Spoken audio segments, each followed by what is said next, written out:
ராஜராஜ சோழ பெரிய கோயில் கட்டினான். எந்த கோயிலுக்கு தன்னுடைய பெயரை வைக்கல. அதே போலதான் நம்மோடு வாழ்ந்து கொண்டிருக்கிற ராஜராஜ சோழனாக தளபதி அவர்கள் எல்லா திட்டங்களுக்கும் தன்னுடைய பெயர் வைக்கவில்லை. திராவிட மாடல் ஆட்சி, திராவிட மாடல் ஆட்சி, திராவிட மாடல் ஆட்சி என்று சொல்லிக் கொண்டிருக்கிறார். மதர் தெரேசாவை பார்க்க வேண்டும் என்று சொன்னார். ஒரு தொழுநோயாளியை தொட்டு தூக்குகிற துணிவு, ஒரு மனநோயாளி மார்போடு அணைத்துக் கொண்டு வரும் அன்னை மதர் தெரேசா. உலகத்தில் தொழுநோயை தொட்டு பார்த்து அதற்காக தன் உடற்பொருள் ஆவி அனைத்தையும் அர்ப்பணித்து ஒரு சமூக சேவை செய்து கொண்டிருக்கிறார்களே, அவர்களை இன்றைக்கும் நினைக்கிறேன், நான் வணங்குகிறேன் என்று சொன்னார்கள். எங்கோ பிறந்து எங்கோ வளர்ந்த அந்த தாய் இந்தியாவுக்கு ஓரோடி வருகிறார்கள். இங்கே இருக்கிற தொழுநோயை தொட்டு பார்க்கிறார்கள். இங்கே இருக்கிற அனாதை குழந்தைகளுக்கு அறுசுவை தருகிறார்கள். இங்கே இருக்கிற ஏழை எளிய மக்களை எல்லாம் கட்டி கோப்பாக வைத்திருக்கிறார்கள். அவர்களை நான் பார்க்க வேண்டும் என்று நினைத்தேன், பார்க்கலையா அப்படின்னார். அதுக்கு பிறகுதான் அப்புறம் ஒரு தலைவர் மறைஞ்சிட்டாரு. அதன் பிறகு ஒவ்வொரு வருஷமும் நான் மதர் தெரேசா தலைவர் பிறந்த நாளுக்கு கல்கத்தாவில் எங்க மாமனார் வீட்டுக்கு பக்கத்துல தான் அந்த இது நிறுவனம் இருக்குது. அந்த நிறுவனத்துக்கு போய் தலைவர் பிறந்த நாளுக்காக அங்கே இருக்கிற ஏழை அனாதை குழந்தைகளுக்காக உணவு தந்து விட்டு உடைகளை தந்து விட்டு வருகிறேன். இந்த ஆண்டு மட்டும் நம்முடைய தளபதிக்கு 1ஆம் தேதி பிறந்த நாள். ஆகவே தளபதிக்கு 1ஆம் தேதி பிறந்த நாள் ஆயிற்று என்று சொல்லி நான் நிறுவனத்திற்கு சென்று உடைகளை எல்லாம் வாங்கி எடுத்து சென்றேன்.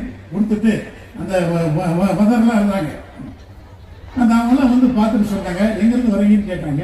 நான் சொன்னேன், இது மாதிரி தமிழ்நாட்டில் வந்திருக்கிறோமா, இது மாதிரி ஒவ்வொரு ஆண்டு வருகிறேன். இந்த ஆண்டு எங்களுடைய முதலமைச்சராகவும் எங்களுடைய தங்க தலைவராகவும் எங்கள் குடும்பத்தின் விளக்காகவும் எங்கள் இதயங்களிலே தங்க சிம்மாசனம் கொடுத்திருக்கிற அன்பு தலைவர் தளபதிக்கு பிறந்த நாள் பெரும் ஆசீர்வதிக்க வேண்டும் என்று கேட்டேன். அந்த அம்மா 3 பேர் வந்து நின்னாங்க. எதற்கு? என்னுடைய ஆசீர்வாதங்கள் சொல்லுங்க, இயேசுவினுடைய ஆசீர்வாதம் அவருக்கு உண்டு என்று சொல்லுங்கள். ஏன் தெரியுமா அப்படின்னு கேட்டாங்க. சொன்னாங்க அவங்க. நான் சொன்னேன், ஏதோ சொல்ல போறாங்க. அம்மா பல சாதனைகள் செஞ்சிருக்கிறாங்க. மகளிருக்கு இலவச பயணமா இந்தியாவில் தமிழ்நாட்டில் தான், 1000 ரூபாயா தமிழ்நாட்டில் தான், உங்களுக்கு 3000 ரூபாய் தமிழ்நாட்டில் தான். கிட்டத்தட்ட இப்ப திடீர்னு யாரும் கேட்காத ராத்திரி காலையில 6:30 மணிக்கு எல்லா பேங்க்லயும் 5000 ரூபாய் போட்டாரு, அதுவும் தமிழ்நாட்டில் தான். எப்படி நான் இதெல்லாம் சொல்லினே இருந்தேன். அவர் சிரித்துக் கொண்டே சொன்னால் இதுவெல்லாம் இல்லை என்றார்கள். அப்ப நீ எதை சொல்றீங்கம்மா அப்படின்னு கேட்டேன்.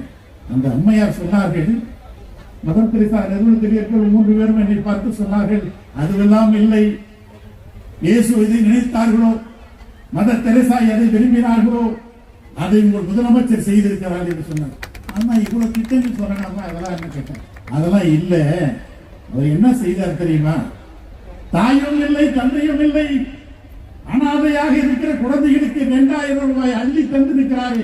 அதற்காக அவருக்கு ஒரு பாராட்டினார். இயேசுநாதர் நினைத்தார்கள், மதர் தெரேசா நினைத்தார்கள். இந்த 2000 ரூபாய் அனாதை குழந்தைகளுக்கு 2000 ரூபாய் கொடுத்தாரு. அது உதயசூரியனுக்கு வாக்களிக்க போகிறதா? திராவிட முன்னேற்ற கழகத்தில் உறுப்பினர் ஆக போகிறதா? இல்லை, மனிதாபிமானம். நம்ம தலைவர் தளபதி கடவுளுக்கு நிகரானமாக 2000 ரூபாய் அள்ளி கொடுத்துட்டார். அது எங்களை ரொம்பவும் பாதிச்சது அப்படின்னு சொன்னார். அதுக்கு அடுத்தது என்னமான்னு கேட்டேன். அடுத்தது நம்ம சொன்னாங்க, சிற்றுண்டி, காலை சிற்றுண்டி, பாலினைந்துட்டும் தாயினும் சால பரிந்தினின் பாவியனுடைய உடினை உருக்கி உள்ளுடுகிறிக்கு உடப்பில ஆனந்தத்தை தருகிற அந்த பிஞ்சு குழந்தைகளுக்கு காலை உணவு தருகிறாரே கடவுளை போல.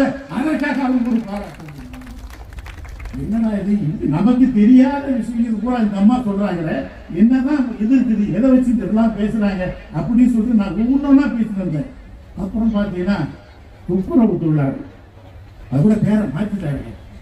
துப்புரவு தொழிலாளி என்று சொல்லாதீர்கள், தூய்மை தொழிலாளர்கள் என்று சொல்லுங்கள் என்று சொல்லி அவர்களுக்கு காலை உணவு சிற்றுண்டி தருகிறாரே அந்த ரங்க தலைவர். இந்தியாவில் எங்கேயுமே இல்லையே.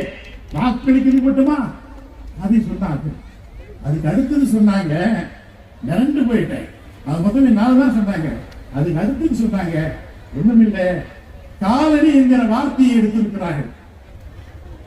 இந்தியாவில் எங்கேயுமே இல்லை. இன்றைக்கும் ஜாதி மதம் எவ்வளவு கட்டி புரளுகிறார் எல்லா இடங்களிலும். ஒரு ஊர்ல போனீங்கன்னா அந்த ஊருக்கு பக்கத்துல எங்கப்பா பையனை கடந்த காலனியில் இருக்கிறான்னு சொல்லுவான். காலனி என்று குறிக்கிற பொழுது ஒரு ஜாதியை குறிப்பதாக இருக்கிறது. காலனி என்கிற பெயர் இருக்கக்கூடாது என்று சொல்லி உங்கள் முதலமைச்சர் அவர்கள் உத்தரவு போட்டிருக்கிறார்கள். அதற்காக அவரை பாராட்டுகிறோம். 2 பேர்கள் உலகத்தில் என்ன நடக்கும்?